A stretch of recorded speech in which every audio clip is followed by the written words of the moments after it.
For this holiday, we wanted to start a new family tradition.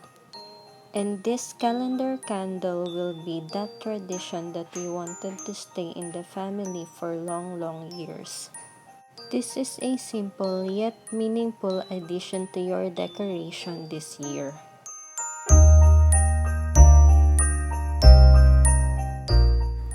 Let's start our 5th DIY for this 12 DIYs for Christmas series by grabbing yourself a long candle and a tape measure, as well as a marker and a pencil.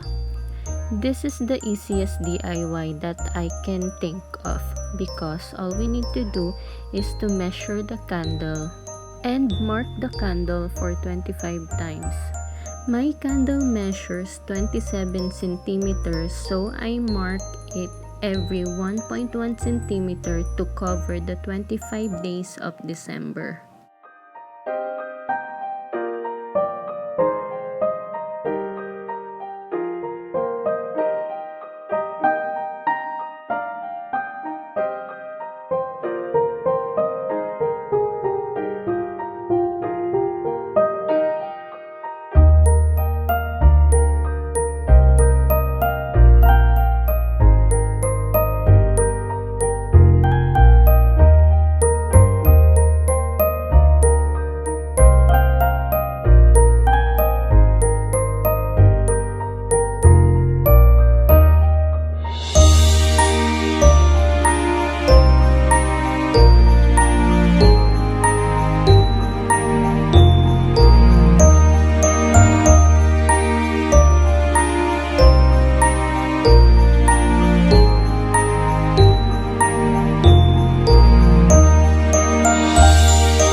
Once you are done marking the candle, grab a fine tip marker, then write down the 25 days of December.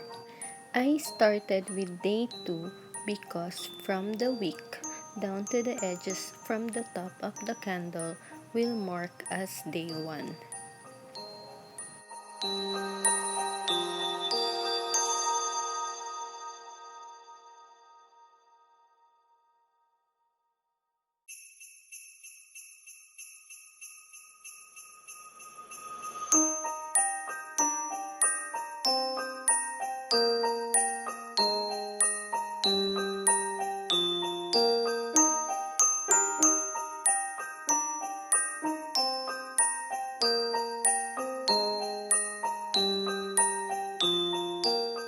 And that's it.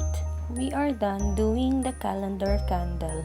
If you did enjoy doing this DIY, don't forget to like and share this video, subscribe to the channel, and hit the notification bell. See you in our next video. Happy holidays!